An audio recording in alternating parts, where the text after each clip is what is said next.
I'm Danie Nel, and in this video we'll be chatting about my Kodak Retina I Type 119 model Schwarz.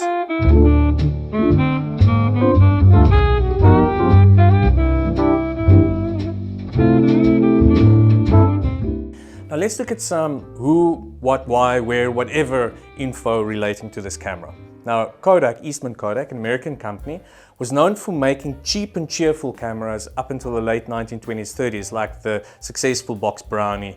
But they lacked the expertise to make truly world-class cameras, as was found coming out of Germany and Japan at the time.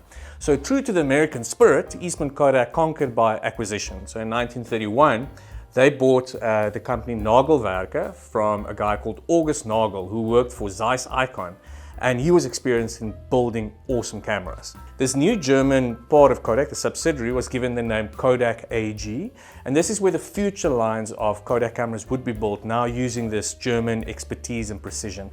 And the Retina series we're looking at today was designed by this guy, August Nagel himself, who continued to work for Kodak until 1943 when he passed away.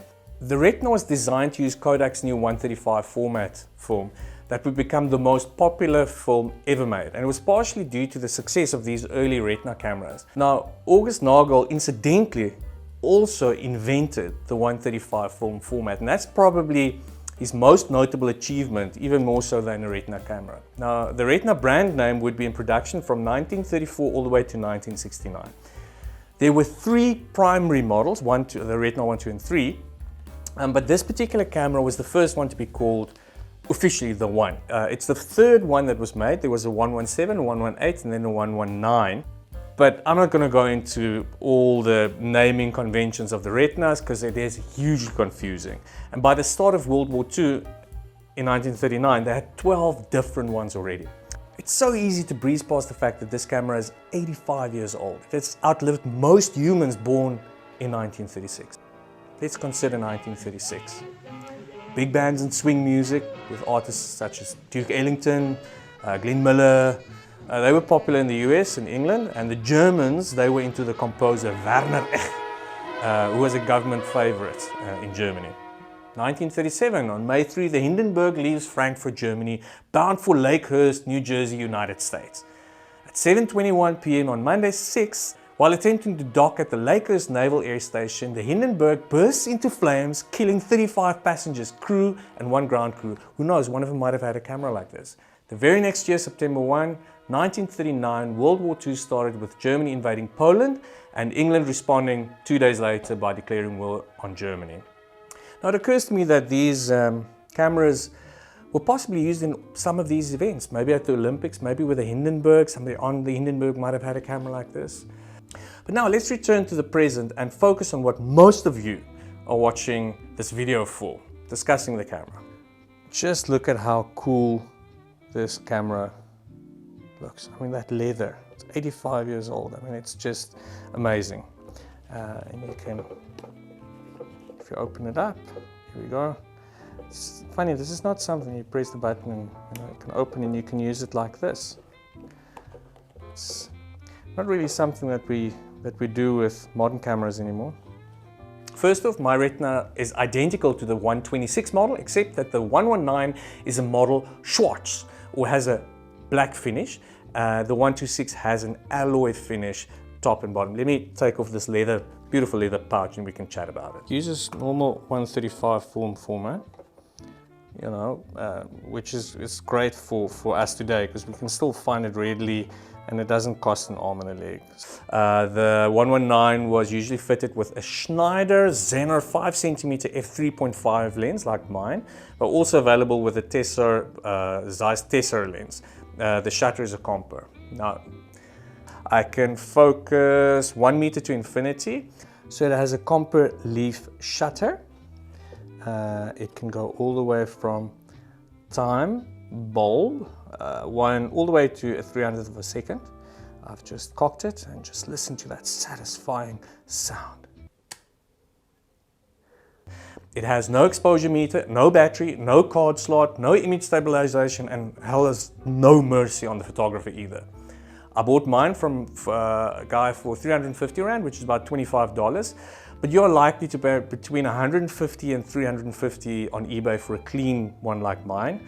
The controls are a bit more involved than the SLR. Now on the right hand end of the top, this is the film advance knob. Just below this is the clutch lever to allow the film advance to be disconnected from the film rewind. Now slightly to the left of the center is the very small viewfinder. So what you see through this viewfinder is only an approximation of what you're going to see through the lens and what you're going to get on film. And this is the rewind knob. There's no connection between the shutter and these controls, so you can only shoot one frame at a time. You need to advance it yourself, but that means you have the danger of shooting double exposures, of which I did quite a few on my first roll of film. On the base there are two items, a tripod boss, the modern standard 1/4 inch Whitworth thread, that's actually what it's called, and a depth of field calculator. To close this door, it's beautiful, you need to press that button and that one together. You connect them, and you have to make sure that you're focused to infinity, otherwise it won't close properly.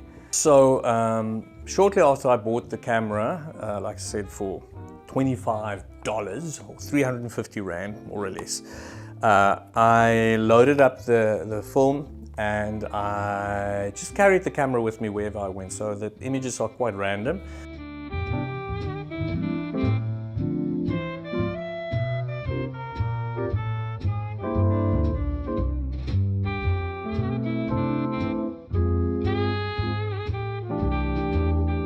This is literally the very first image I took with this camera. It's quite sharp, but as you can understand from a lens that might have had, it might have had some trauma or something during its time. It has aberrations, nothing too hectic, but it has no vignette, which I find quite interesting. He is superimposed over an image of a lane of trees at Glanzfilm wine estate in Stellenbosch, which I photographed the previous day. And like I said, I didn't advance the film, and I ended up making this double exposure, and I don't know, for some reason I just love that. If I was to tell you that image was taken of a Durbanville winery in 1955, you would have no reason to doubt me, because it does look old and it's cool. It's just a character that you cannot fake. Here's one of the few times I managed to focus on something fairly close, because I think I was probably shooting at f8, I still had a good depth of field, so a lot of the stuff is in focus. So I took the camera and I loaded it up with Fuji C200. I like that flare. It's a cool, soft, hazy highlight, which I dig. It's just geometric lines that I like, but more than that, the image is actually relatively sharp. This camera just brings its own vibe, and I really like it. And the mistake I make is I went out and I was kind of just hanging around waiting for something that I could photograph. I think I'm not going to do that again. Next time I'm going to make a plan, decide to shoot something specific and with a vision in mind, and use the particular characteristics that I have noticed in this camera to create something that is truly like beautiful, and I think to create something that is considered. I think an 85-year-old dame like this, deserves a little bit of consideration.